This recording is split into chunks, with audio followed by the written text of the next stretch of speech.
Sources who were privy to the cockpit recorders of the doomed Lion Air jet crash last October say that the pilots frantically searched a handbook as they struggled to understand why the jet was lurching downwards. They, however, ran out of time before the plane hit the water. The crash, which killed all 189 people on board, took on more relevance after international authorities grounded the MAX 8 model after Ethiopia Airlines crash on Sunday. It is the first time the voice recorder contents from the Lion Air flight have been made public.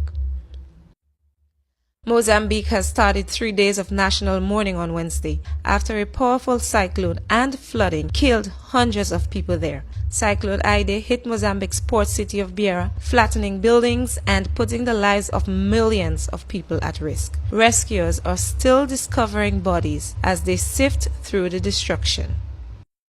New Zealand's Prime Minister Jacinda Ardern said Foreign Minister Winston Peters will travel to Turkey to confront comments made by Turkish President Tayyip Erdogan on the killing of at least 50 people at mosques in Christchurch. Erdogan said Turkey would make the suspect attacker pay if New Zealand did not. The comments came at a campaign rally that included video footage of the graphic shootings, which were broadcast on Facebook.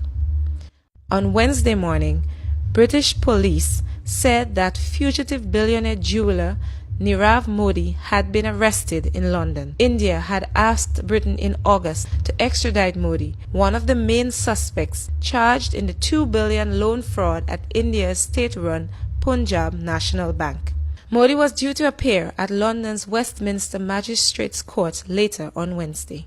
The European Union has hit Google with another big antitrust fine. The Commission on Wednesday ordered Google to pay €1.5 billion for abusing its dominant position in online search advertising. The tech company has come under severe criticism over the past few years for unfair competition and has now been fined over €8.2 billion in total by Europe over the past 3 years. Kazakhstan's president, who has ruled since the fall of the Soviet Union, unexpectedly announced his resignation on Tuesday. In a television address, 78-year-old President Nursultan Nazarbayev said he would step down on Wednesday and that the Senate chairman would take over until presidential elections are held. The 78-year-old veteran president is known fondly as Papa to many Kazakhs. He says he wants to make way for a new generation of leaders. That said, Nazarbayev plans to retain his seats on the Security Council and as party leader, and hand over the presidency to a loyal ally for the rest of his term, which ends in April 2020.